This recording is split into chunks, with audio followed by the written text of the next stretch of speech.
चलिए अब हम लोग डेमोक्रेसी के सारे फीचर्स को इन डिटेल डिस्कस कर लेते हैं। जो फर्स्ट फीचर है, फर्स्ट फीचर क्या है? Major decision by elected leader. Major decision by elected leader मतलब कि जो देश में इंपॉर्टेंट डिसीजन होंगे वो किनके द्वारा लिए जाएंगे? इलेक्टेड लीडर्स के द्वारा लिए जाएंगे। फर्स्ट फीचर है major decision by elected leader.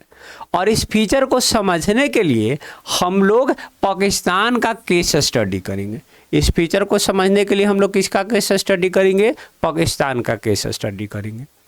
देखिए यहाँ पर क्या बोला गया कि in Pakistan general Parvez Musharraf led a military coup in October 1999।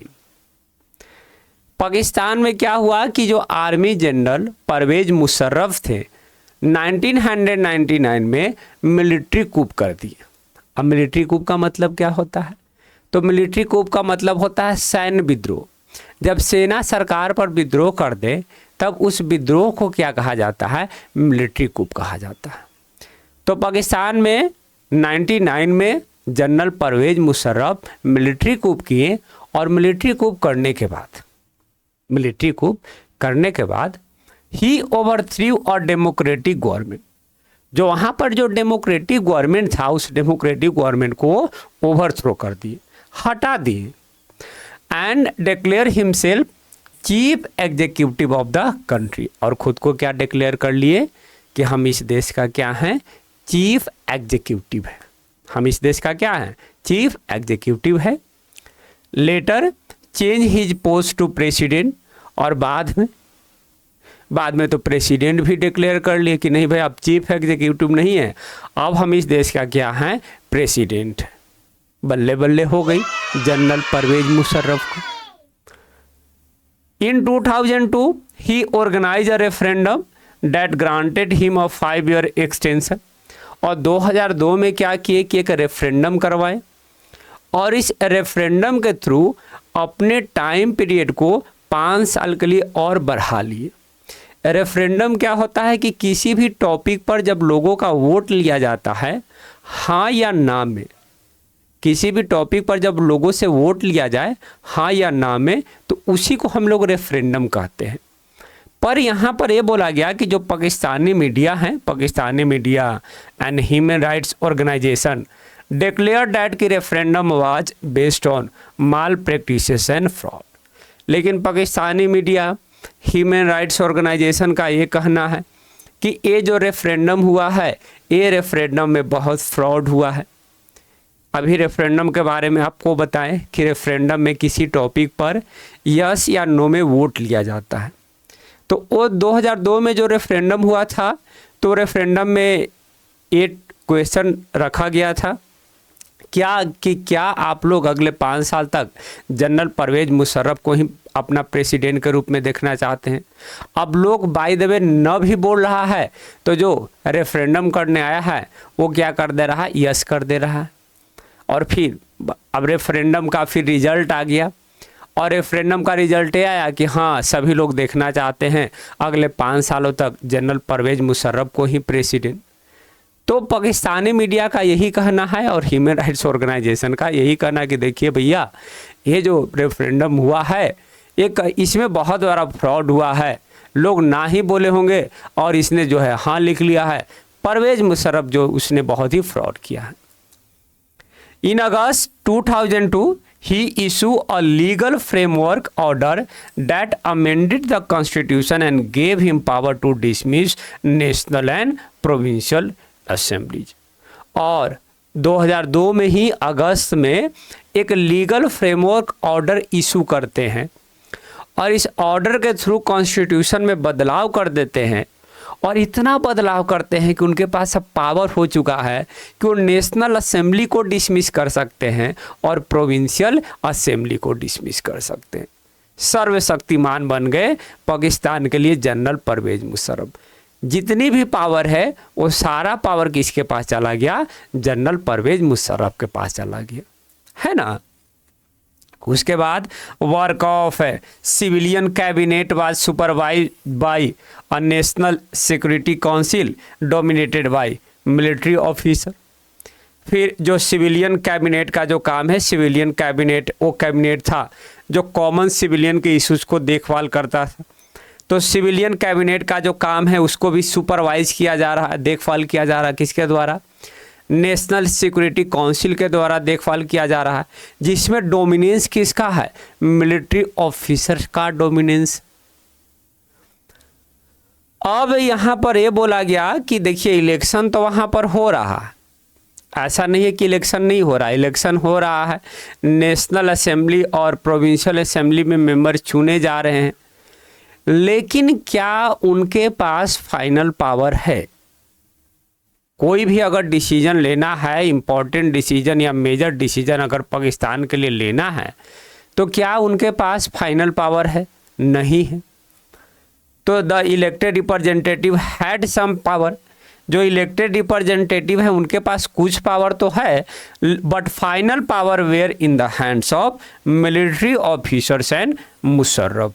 लेकिन जो फाइनल पावर है वो फाइनल पावर किसके पास है? मिलिट्री ऑफिसर्स के पास है और जनरल परवेज मुशर्रफ के पास है।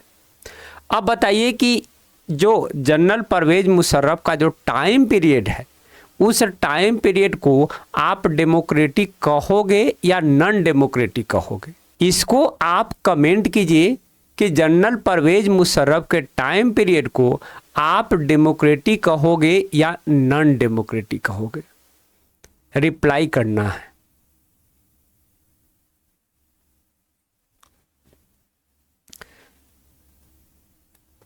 साधारण सी बात है कि उसको नॉन डेमोक्रेटिक ही कहा जाएगा, क्योंकि फाइनल पावर जो है वो फाइनल पावर किसके पास होना चाहिए? इलेक्टेड लीडर के पास होना चाहिए। लेकिन फाइनल पावर किसके पास है?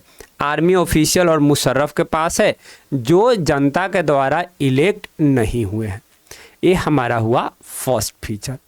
अब सेकंड फीचर की ओर बढ़ते हैं। नेक्स्ट जो हमारा फीचर है, नेक्स्ट फीचर है हमारा free and fair electoral competition. Electoral competition क्या होना चाहिए? फ्री और फेयर होना चाहिए। फेयर का मतलब यहाँ पर इक्वल अपॉर्चुनिटी है। और इस फीचर को समझने के लिए हम लोग दो देशों का केस स्टडी करेंगे। पहला जो हमारा देश होगा वो चाइना होगा, और जो दूसरा जो हमारा देश होगा वो मेक्सिको होगा। तो चलिए शुरू करते हैं चाइना से, फिर हम लोग मेक्सिको का केस स्टडी करेंगे। Case of China. Members of Chinese parliament, members of Chinese parliament call Quanguo, Renmin, Daibiao, Dahui. ये है चाइनीज पार्लियामेंट का नाम है। इंग्लिश में आप इसको नेशनल पीपल्स कांग्रेस कह सकते हो। यहाँ पर ये चाइनीज पार्लियामेंट का फिगर दिया हुआ है। तो members of Chinese parliament that is known as National People's Congress are elected by people after every 5 year. Chinese parliament के जो मेंबर हैं वो हर एक 5 साल के बाद इलेक्ट किए जाते हैं। ये बहुत अच्छी बात बोला गया। ध्यान से चीज़ों को सुनिएगा और समझिएगा। लास्ट में क्वेश्चन पूछेंगे कि चाइनीज गवर्नमेंट को डेमोक्रेटिक बोल सकते हो या नॉन डेमोक्रेटिक बोल सकते हो, और अगर डेमोक्रेटिक बोल रहे हो तो क्यों, और अगर नॉन डेमोक्रेटिक बोल रहे हो तो क्यों। ये क्वेश्चन आपसे पूछेंगे। तो पहला तो स्टेटमेंट ये है, पहला पॉइंट ये है कि चाइनीज पार्लियामेंट के मेंबर जो हैं वो लोगों के द्वारा इलेक्ट हो रहे हैं हर एक 5 साल के बाद। फिर क्या बोला गया कि National People's Congress has power to appoint the president of country. और इस पार्लियामेंट के पास पावर है, चाइनीज पार्लियामेंट के पास पावर है कि वो देश के प्रेसिडेंट को क्या कर सकता है? अपॉइंट कर सकता है। देखिए कितनी बड़ी पावर है कि चाइनीज पार्लियामेंट के मेंबर को हर एक 5 साल के बाद इलेक्ट किए जा रहे हैं, और ये पार्लियामेंट ही है जो उस देश के प्रेसिडेंट को क्या करता है? अपॉइंट करता है। देन इस चाइनीज पार्लियामेंट में टोटल मेंबर कितने हैं? 3000 है। इस चाइनीज पार्लियामेंट में टोटल मेंबर 3000 है, and that are elected from all over China, जो पूरे चाइना से इलेक्ट हो रहे हैं। And some members are also elected by army, और कुछ जो मेंबर है वो किनके द्वारा इलेक्ट किए जा रहे हैं? आर्मी के द्वारा इलेक्ट किए जा रहे हैं। देन बिफोर कंटेस्टिंग इलेक्शन, लेकिन इलेक्शन को कंटेस्ट करने से पहले, ये मोस्ट इंपॉर्टेंट पॉइंट है, कि इलेक्शन को कंटेस्ट करने से पहले कि अगर कोई भी मेंबर इलेक्शन को कंटेस्ट करना चाह रहा है तो a candidate needs approval of Chinese communist party. वहाँ पर एक पार्टी है, वहाँ पर क्या है, एक पार्टी है, उस पार्टी का नाम चाइनीज कम्युनिस्ट पार्टी है। तो उस कैंडिडेट को क्या करना होगा, उस पार्टी का अप्रूवल लेना मैंडेटरी है, एकदम नेसेसरी है। जब तक चाइनीज कम्युनिस्ट पार्टी उसको अप्रूवल नहीं देगा तब तक चाइना में वो इलेक्शन कंटेस्ट नहीं कर सकता है। ओके, यहाँ तक चीज़ें क्लियर है। तो चलिए मेक्सिको का केस स्टडी कर लेते, देन फाइनल कंक्लूजन की ओर बढ़ेंगे। केस ऑफ मेक्सिको, आगे क्या हमारा केस ऑफ मेक्सिको, मेक्सिको का case study. Mexico become an independent in 1930। Mexico independent कब हो रहा है, 1930 में इंडिपेंडेंट हो रहा है। मेक्सिको एक इंडिपेंडेंट कंट्री के रूप में इमर्ज कब हो रहा है, 1930 में हो रहा है। It holds election after every 6 year to elect its president. और यहाँ भी बोला जा रहा है कि हर एक 6 साल के बाद मेक्सिको में इलेक्शन हो रहे हैं प्रेसिडेंट को इलेक्ट करने के लिए। यहाँ भी ये बात बोला जा रहा है। चाइना में भी इलेक्शन हो रहा है हर एक 5 साल के बाद, मेक्सिको में भी इलेक्शन हो रहा है, लेकिन यहाँ पर हर एक 6 साल के बाद इलेक्शन हो रहा है। Okay, it has never been under military और डिक्टेटर रूल। और यहाँ पर तो ये भी बोला गया कि यहाँ पर आप कभी भी मिलिट्री रूल भी नहीं देखते हो, डिक्टेटर्स रूल भी यहाँ पर नहीं देखते हो आप मेक्सिको में। ये तो और बहुत अच्छी बात हो गई। अब तो लग रहा है कि इसको डेमोक्रेटिक गवर्नमेंट बोला जा सकता है। हर एक 6 साल के बाद इलेक्शन हो रहा है, यहाँ पर मिलिट्री रूल भी नहीं है, डिक्टेटर्स रूल भी नहीं है। पर आगे थोड़ा ट्विस्ट पॉइंट आएंगे, उस पॉइंट को देखिएगा। But here it is said कि बट टिल 2000, लेकिन 2000 तक all the presidential election were won by PRI। लेकिन 2000 तक सारे प्रेसिडेंशियल इलेक्शन हैं वो एक ही पार्टी के द्वारा जीता जा रहा है, और उस पार्टी का नाम क्या है, PRI, इंस्टीट्यूशनल रिवोल्यूशनरी पार्टी। 1930 से 2000 तक जितने भी जो प्रेसिडेंशियल इलेक्शन है वो सिंगल पार्टी के द्वारा जीता जा रहा है, और उस पार्टी का नाम क्या है, PRI। Okay, opposition party contested, ऐसा नहीं कि वहां पर अपोजिशन पार्टी इलेक्शन कंटेस्ट नहीं कर रहा, अपोजिशन पार्टी इलेक्शन कंटेस्ट कर रहा है but never manage to win, लेकिन वो कभी जीत नहीं पा रहा है। इलेक्शन कंटेस्ट करा लेकिन कभी वो जीत नहीं पा रहा है। क्यों नहीं जीत पा रहा है, क्योंकि PRI use dirty tricks to win election, like forcing people to vote for PRI। PRI dirty tricks use कर रहा है, इलेक्शन को जीतने के लिए लोगों को फोर्स कर रहा है। जितने भी टीचर जो गवर्नमेंट स्कूल में पढ़ा रहे हैं उन टीचर को बोला जा रहा है कि बच्चों के पेरेंट्स को आप फोर्स करो कि PRI को वोट अपना दे। ये सब चीज़ें हो रही है। ये स्टेटमेंट भी आपके बुक में लिखा गया है कि इलेक्शन से जस्ट पहले पोलिंग बूथ को चेंज कर दिया जा रहा है। तो इस तरह से डर्टी ट्रिक्स जो है PRI यूज कर रहे हैं ताकि वो इलेक्शन को क्या कर सके, जीत सके। इन बोथ केसेस बोला गया, दोनों केसेस में, चाहे चाइना का केस हो या मेक्सिको का केस हो, election does not offer the people any serious choice. यहाँ पर इलेक्शन तो हो रहे हैं, यहाँ पर नो डाउट कि इलेक्शन नहीं हो रहा, इलेक्शन हो रहे हैं, लेकिन जो इलेक्शन है लोगों को एक सीरियस चॉइस नहीं दे रहा है। ये जो इलेक्शन है ये इलेक्शन फेयर नहीं है, ये इलेक्शन फेयर नहीं है, ये इलेक्शन लोगों को सीरियस चॉइस नहीं दे रहा है, सिंगल चॉइस दे रहा है। और सिंगल चॉइस को डेमोक्रेटिक नहीं बोला जा सकता है। डेमोक्रेसी का मतलब ही होता है कि मल्टीपल चॉइस लोगों के पास होने चाहिए, लोग जिसको चाहे उसको वोट दे। लेकिन लोग यहाँ पर सिर्फ और सिर्फ एक ही पार्टी के मेंबर को वोट कर रहे हैं। तो दोनों केसेस में आप ये देख रहे हो कि लोगों को सीरियस चॉइस नहीं मिल रहे हैं, इलेक्शन जो है वो फेयर नहीं है, इक्वल अपॉर्चुनिटी सबको नहीं दे रहा। एंड दस अनदर फीचर, जो हमारा जो अनदर फीचर है डेमोक्रेसी का, इज डैट कि democracy must be based on a free and fair election. Democracy किस पर बेस्ड होना चाहिए? फ्री और फेयर इलेक्शन पर बेस्ड होना चाहिए। वेयर जहां पर currently who those in currently power have a fair chance to lose. भाई जो लोग पावर में हैं उनके पास मतलब ये चांस होनी चाहिए, जो लोग सरकार में हैं, जो लोग शासन कर रहे हैं, तो ये पॉसिबिलिटी होना चाहिए कि अगले इलेक्शन में वो हार सके। फेयर इलेक्शन का मतलब ही होता है, लेकिन ऐसा कुछ आपको चाइना और जो है मेक्सिको में देखने को नहीं मिल रहा है। ओके, चीज़ें क्लियर है? तो नेक्स्ट फीचर की ओर बढ़े। ओके, नेक्स्ट जो हमारा फीचर है, नेक्स्ट फीचर ये है 1 पर्सन 1 वोट 1 वैल्यू।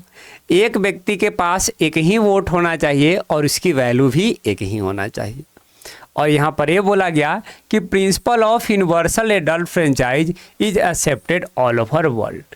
वर्ल्ड में जितने भी डेमोक्रेटिक कंट्री है, सारे डेमोक्रेटिक कंट्री में यूनिवर्सल एडल्ट फ्रेंचाइज की प्रिंसिपल को एक्सेप्ट किया गया। यूनिवर्सल एडल्ट फ्रेंचाइज क्या होता है? तो इसमें सारे एडल्ट को वोटिंग राइट दिया जाता है। यूनिवर्सल एडल्ट फ्रेंचाइज के थ्रू सारे एडल्ट को वोटिंग राइट दिया जाता है। लेकिन यहाँ पर कुछ एग्जाम्पल दिए गए हैं। There are many examples which denies the equal right to vote. यहाँ पर कुछ एग्जाम्पल दिखाए गए हैं जहाँ पर इक्वल राइट टू वोट को क्या किया जा रहा है? डिनाई किया जा रहा है। like in Saudi Arabia till 2015 women do not have a right to vote। Saudi Arabia में क्या देखते हो कि 2015 तक महिलाओं को वोट देने का अधिकार नहीं है। सऊदी अरबिया में 2015 तक महिलाओं को वोट देने के अधिकार नहीं है। Then Estonia has made its citizenship rule in such a way that a Russian minority find it difficult to get the right to vote। Estonia जो कि रशिया के बिल्कुल वेस्टर्न साइड है, एस्टोनिया ने अपने सिटीजनशिप रूल्स ऐसे बना लिए कि वहाँ पर जो रशियन माइनॉरिटी हैं उनको बहुत ही डिफ़िकल्टी हो रही है वोटिंग राइट को गेन करने में। ये सिचुएशन हो गया। देन अगर फिजी में चले जाओगे तो फिजी में आप ये देखोगे कि वहाँ का इलेक्टोरल सिस्टम ऐसा है कि जो वहाँ पर इंडिजेनस फिजियन है उनकी जो वोट वैल्यू है वो इंडियन फिजियन से क्या है? ज़्यादा है। फिजी में आप ये देखते हो, फिजी का इलेक्टोरल सिस्टम ऐसा है कि वहाँ के जो मूल निवासी हैं, वहाँ के मूल निवासी की जो वोट वैल्यू है इंडियन फिजियन के कंपेयर में क्या है? ज़्यादा है। ये चीज़ें हो गई। ये 3 एग्जाम्पल दिखा रहे हैं कि इन 3 देशों में 1 पर्सन 1 वोट 1 वैल्यू की पॉलिसी नहीं है। This gives us the third feature of democracy.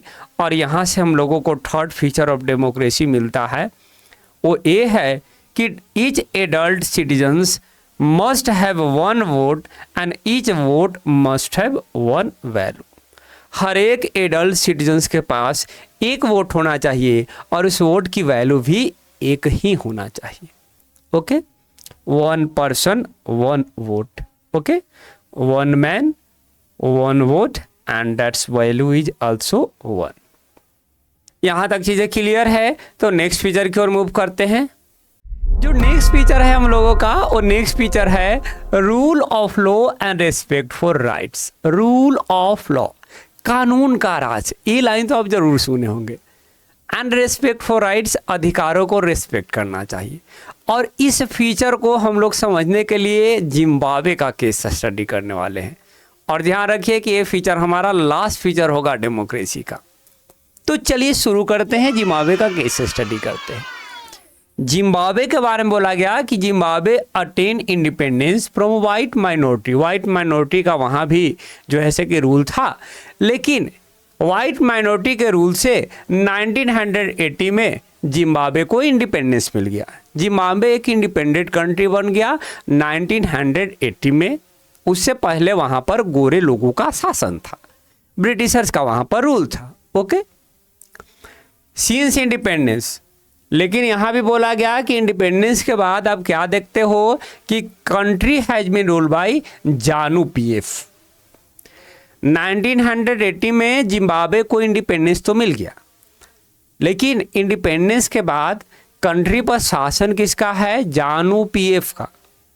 जानु पीएफ का यहाँ फुल फॉर्म दिया हुआ है, Zimbabwe African national union patriotic front. ठीक है ना, ये एक पार्टी था। देखिए बोला गया कि a party which lead the freedom struggle. ये वो पार्टी था जिस पार्टी ने क्या किया था? फ्रीडम स्ट्रगल को लीड किया था। देश को आज़ाद कराने में ये पार्टी लीड करने का काम किया था। ठीक है, लेकिन इंडिपेंडेंस मिला और इंडिपेंडेंस के बाद से यही पार्टी जो है लंबे समय तक वहाँ पर शासन कर रहा है। पार्टी के जो लीडर हैं वो रॉबर्ट मुगाबे। पार्टी लीडर कौन है? रॉबर्ट मुगाबे हैं। Has been president of the country since independence. देश को जब से आज़ादी मिली है तब से उस देश के प्रेसिडेंट जो पार्टी लीडर रॉबर्ट मुगाबे हैं वही हैं। ये क्या बात हुई भाई? Election were always won by this party. यहाँ भी इलेक्शन हो रहे हैं, लेकिन ये इलेक्शन सिर्फ और सिर्फ एक ही पार्टी के द्वारा जीता जा रहा है। और वो कैसे पार्टी इलेक्शन को जीत रही है? तो through violence and harassment of the opposition party. Opposition party के अगेंस्ट वायलेंस कर रही है पार्टी, हरासमेंट, ऑपोजिशन पार्टी को हरास कर रही है, मार रही है, पीट रही है, ये चीज़ें कर रही है। Protest against president. प्रेसिडेंट का अगेंस्ट आप प्रोटेस्ट नहीं कर सकते। धरना प्रदर्शन जो है वो प्रेसिडेंट का अगेंस्ट नहीं कर सकते हैं, वो इलीगल डिक्लेयर करके रखा गया है। Government does not consider any judgment against it. Government जो है किसी भी तरह के अगर अगर जजमेंट आता है प्रेसिडेंट का अगेंस्ट में, कोई जजमेंट आता है तो उसको कंसीडर नहीं करेगा। वहाँ जज भी हैं, लेकिन जज जो है प्रेसिडेंट के अगेंस्ट कोई भी जजमेंट नहीं दे सकते हैं। Okay, there is a no rule of law. तो यहाँ पर आप क्या देख रहे हो कि यहाँ पर कानून का राज नहीं है। There is a no rule of law, यहाँ पर कानून का राज नहीं है। And citizens rights were not respected. और जो नागरिकों का जो अधिकार है उसको भी रिस्पेक्ट नहीं किया जा रहा है। नागरिकों को प्रॉपर अधिकार नहीं मिल रहे हैं। Robert Mugabe was remove from office in 2017। लेकिन 2017 में रॉबर्ट मुगाबे को प्रेसिडेंट के पोस्ट से हटा दिया गया, मारकर भगा दिया गया कि बहुत हो गया रॉबर्ट मुगाबे, अब आप जो है प्रेसिडेंट के पोस्ट से विदाई ले लीजिए। अब आपका जो है वायलेंस वाला और हरासमेंट वाला राजनीति नहीं चलेगा। ओके, अब देखिए यहाँ पर एक इंपॉर्टेंट बात बोला गया कि a state should respect the basic rights of citizens. जो स्टेट है, और स्टेट को क्या करना चाहिए कि नागरिकों के बेसिक राइट्स को रिस्पेक्ट करना चाहिए, नागरिकों को एक बेसिक अधिकार देना चाहिए, उसको प्रोटेक्ट करना चाहिए। लाइक फ्रीडम ऑफ स्पीच हो गए, लोगों को फ्रीडम ऑफ स्पीच मिलने चाहिए, फ्रीडम ऑफ एक्सप्रेशन मिलना चाहिए, freedom to form association, protest and political action. ये सब अधिकार लोगों को मिलना चाहिए और सरकार को इन अधिकारों की रक्षा करना चाहिए, प्रोटेक्ट करना चाहिए। ओके, तो यहाँ से हम लोगों का जो लास्ट फीचर है, लास्ट फीचर हम लोगों को मिल रहा है, वो लास्ट फीचर क्या है कि a democratic government rules with in the limit set by the constitutional law and citizens right. एक डेमोक्रेटिक गवर्नमेंट को कैसे शासन करना चाहिए? एक डेमोक्रेटिक गवर्नमेंट को कैसे शासन करना चाहिए?